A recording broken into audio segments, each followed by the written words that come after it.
Hey, everybody, welcome back.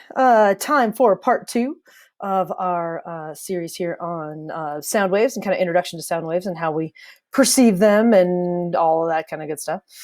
So, this particular set, it's a little bit shorter than the other one, will have a little bit more to do with kind of perception of sound and some of the phenomena that has to do with how we perceive sound, basically how we hear it. So just wanted to kind of quickly give you that reminder back. Okay, number one, don't forget that sound is a pressure wave, typically in air. So that's an important piece. That sound is related to air pressure, little air particles that are sort of moving forward through space that are creating a force, basically. And in this particular case, when you're talking about that, your ear, here's a giant ear that's on here, you get this sort of, pressure wave that comes in this direction. It hits that tympanic membrane, otherwise known as the eardrum, makes that thing wiggle or vibrate inside just a little bit, makes the three little bones wiggle and transmit that force, makes this little window on here wiggle a little bit, which transmits that energy, and then makes this whole crazy wiggly round thing here, the snail thing, also kind of have some vibrate inside here. That snail thing in here is an important critical part of your inner ear. The name of that organ is the cochlea, is the name of that particular thing, this little snail.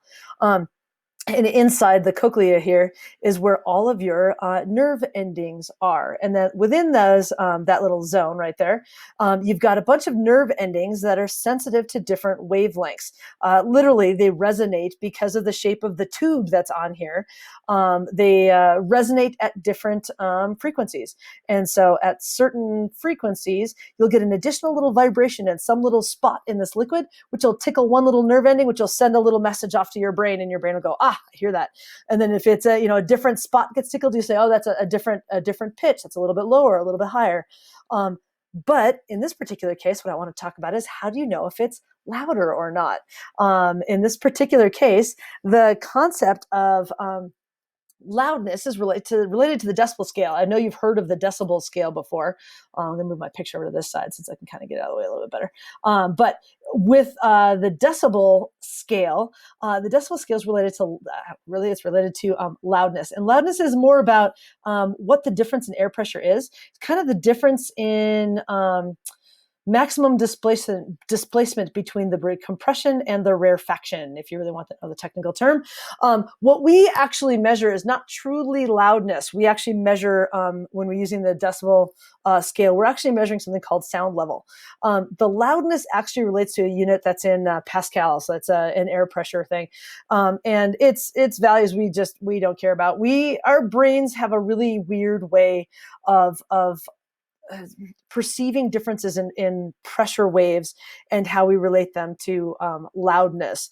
And I've got it written down here. I'm not going to really ask you to do much with this more than sort of very generally, which is that if it's a logarithmic scale. So it takes about 10 times as much air pressure to get us something that's 20 decibels louder, which is kind of a weird thing. I don't know why they're related like that or how they created that, but it's a scale that's been around for a really long time. When we actually talk about decibel scales, though, typically we're talking about loudness, because 20 decibels, well, how much louder is that? It's actually 20 decibels is 4 times as loud, which is kind of a weird, what? It's the dumbest thing ever, I know. Up in this diagram right here, I'm sure you're kind of looking at it anyway because there's pretty colors. It gives you some ideas of what some different decibel scale measurements are. So if 0 decibels is absolutely quiet, then 10 decibels is about it's about the quietest things that you can kind of hear regularly. So like you're like a breath or like someone whispering, not even like a loud whisper, but just like inside your body. If you want to talk about like leaf rustling, that's going to be that 10 times as much pressure that you're talking about. There's a difference of 10 times as much pressure between 0 and 20 decibels, but that's going to be a breath to a rustle of leaves is perceived to be about twice as loud. So twice as loud from a breath to a rustle of leaves. That's not a lot of loud, right? It's when you're getting over here that you're taking a loud noise and you're trying to get twice as loud as that. plus 10 decibels is actually quite a bit more, quite a bit of a larger change there. So it's definitely a weird scale how we use this. Typical talking like right now, probably if you've got your headphones turned on the lower side, then you're probably on the 60 decibel range if you're just using to normal human speech. Again, if you've got headphones in, it's probably a little bit louder than that. And that's the problem, is that when we do listen to headphones, we kind of get used to doing this kind of stuff where we're actually in the 70 to 80 decibel range in headphones. And this is why your parents are always telling you, take your damn headphones out, because you can actually cause hearing damage up in this kind of range up in here. And especially with headphones where you really got the kind, I've got this one, like this kind where it actually like seals into your ears, as opposed to, this style, which doesn't really seal in the same way. You can actually create, just because of the way it fits into your ear canal, some resonance and some other sort of unfortunate events that can create it to make it actually a lot louder, a lot more effective in your ears than maybe it should be. So yeah, just be careful along with this. And yes, you're right. As you get to things like, hearing a police siren, or I think of this as being, the fire alarms at school, right? When you're stuck in that room, man, that's painful. That's not a pleasant thing. When you're right at a music concert and you're real close to those speakers and you could feel it, man, and it hurts. Like the next day, your ears are still ringing. It's because you're really experiencing up in this 110, 120 decibel range, and it's borderline uncomfortable, right? Depending on what you're hearing. And I love this phrase, the bitter limit. That's the part, like, it hurts. I don't care who you are, it is not comfortable anymore. The bitter limit, yes. So anyway, that's that range. So again, perceiving sound is definitely kind of a weird range that we use. There's sort of this combination of multiplying the pressure, but it's a logarithmic scale, and then we adding the number of decimal places. It's kind of awkward. So kind of what I want you to sort of remember, that every time you add 10 decimals, it's basically twice as loud is the basic idea. And that every time you do 10 times the pressure, it's 20 times, you're adding 20 decibels to it. So basically from here to here, it's 10 times. From here to here, that's now 100 times, 10 times more. From here to here, again, logarithmic scale, they were now up to 1,000 times more pressure, just in terms of how they go. That's what a logarithmic scale does. So you can tell that by the time we get over here, it's massive amounts of air pressure, and that's why it actually physically hurts. You can actually, when people joke about it's so loud that it makes your eardrums bleed, it really can, especially when people are around like explosives, like fireworks, bombs, military people, etc. It's literally creating so much movement in your eardrum that it can tear your eardrum and literally cause it to bleed. That's actually what that is. So don't do that to yourself. It's not good at all. So moving along, not normal ranges here. How are we actually perceiving sound? So I don't know if you've ever had this thought before. Probably not, because you're a normal human being. But have you ever wondered why you can hear things around corners? Like you can hear things in the other room, but you can't see things around corners, right? Yeah, it's kind of a weird thought, huh? And it has actually to do with the concept of sound and reflection. And it has a lot to do with the wavelengths of sound versus the wavelengths of light, frequencies as well. That sounds tend to be quite a bit different frequencies than lights are. Lights are very generally, light that we can see is a much shorter wavelength. Light tends to be a much longer, different frequency, different range anyway, in terms of how they behave. So with this, I want to remind you that when you're hearing things, if you don't have someone literally directly yelling at you, if you're hearing something that's happening, over on the side over there someplace, you're actually hearing a reflection. You're hearing sound waves that are being produced by a source, like our dude up here that's clapping or whatever it is that he's doing. He's the source. He's creating that pressure wave, and that pressure wave is going through space, hitting an object, and then reflecting back. Remember, every type of wave reflects when it hits a boundary, including sound waves. And sound waves, when they hit, they don't necessarily have to bounce back straight, especially they can bounce back at an angle. So if it's coming in at an angle, it's going to go out at basically the exact same angle. And so you can actually get reflections around corners. And yes, sometimes sound is actually traveling through a wall. I'm not referring to that kind of stuff where it's actually penetrating the wall itself, but I'm talking about it can actually bounce around and bounce through corners. And sound is actually uniquely capable of bouncing through lots of different corners. So I can hear when someone's walking around in the other room, or when a cat's meowing in the other room, whatever. They're not just coming through the walls, it's bouncing around and reflecting all the way through. Light, on the other hand, does not reflect as well. It tends to get scattered when it hits surfaces. And we'll talk about that more in the later unit. bit, but sound tends to stay a little bit more coherent. In other words, it's actually a meaningful sound by the time it gets to you. But you know that sometimes, especially when you hear things like echoes, which is when you have enough time to really throw that sound wave across a really long distance and it takes a long time for it to get back, you can measure that time. You know how long it takes for it to get from there to you. And when it gets back to you, it's kind of garbled a little bit. Those waves have sort of distorted, and some of the, bouncing off of the different walls and things like that can actually really help sort of distort it. Thunder is actually a relationship to this as well.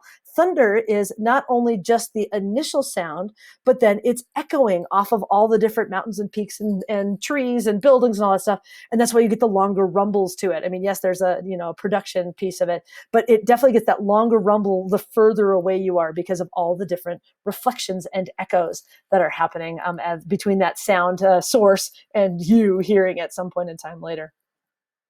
Going along with that, I want to mention there's a second little effect that has to do with perceiving sound and what sound sounds like. And it's dumb to say it like that. But perceiving sound is something called the Doppler effect. I know you've heard this. I'm going to make the Tonka sound, right? And then as opposed to, you can actually hear something moving. I know it sounds funny to say that, but that's the Doppler effect. That's what the name of that particular thing is. The Doppler effect in our webinar, we'll talk about some of the applications of this.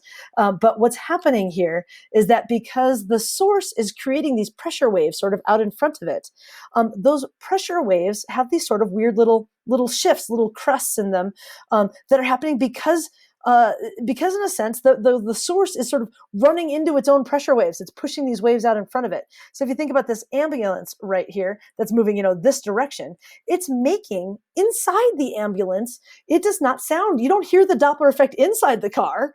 It just sounds like wee, wee, wee. It just sounds like the different pitches. It doesn't sound like it's going wee, wee, wee, wee, wee, wee, wee. It doesn't sound like it's making that weird effect.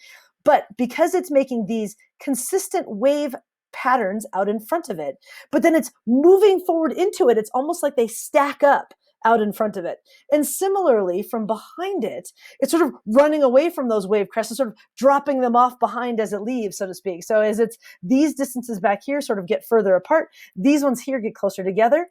And when we take a look at these two different things, there's a difference in perceived pitch for the observer. Again, this is an observer effect. Inside the ambulance, you would not hear this difference. You just hear outside, it goes in front. As it's getting towards you, you hear the pitch go up, and then as it goes past you and those waves get further apart, you hear the pitch drop. And again, that's the reason why, is because when these wave crests are closer together, your brain hears that as being a high frequency, which is a high pitch sound. And as those wave crests get further apart, that's a low frequency or a lower pitch sound. And again, if you were the one on the ambulance, you don't hear it at all. By the way, you can also get this from the opposite. It's a lot harder to do this, but you can try this sometime if you want to. If you have someone that goes running past a sound, so if the source is holding still, but the observer goes past, the observer will also hear the Doppler effect. It's kind of a cool little thing that you can do. So anyway, as long as one of the two is moving, or I guess they could both be moving past one another, that's when you hear the Doppler effect. Keep in mind, I just want you to know this, the Doppler effect occurs with all types of waves. It doesn't matter what kind of wave it is. We're just most familiar with it in the context of hearing Doppler effect. But this happens with light waves and other kinds of waves as well. So it's kind of a cool thing that we can actually use. And again, in the webinar, when we're talking live, I'll give you some examples of how this applies. I think that's it for today. Yeah, that's my last one. So there's a couple of big ideas that I wanted you to have some interaction with today. The concepts of, how do we perceive stuff? How do we perceive loudness, and the concept of the decibel scale and the difference in air pressure, that amplitude of air pressure is related to loudness, that when we're talking about hearing things in different places, this is a phenomenon of reflection. That reflection can be straight back to you, or it can be around corners and move all over the place, and echoes is a really good example of that. And then last but not least, that if you're actually having a moving source or a moving observer, that you'll get this crazy thing called the Doppler effect. So there you go. Wave behavior, some kind of cool little phenomenon having to do with waves. Hope you enjoyed it, and I will see you in the next unit. The next two videos, by the way, all about music, so music fans rejoice. See you there.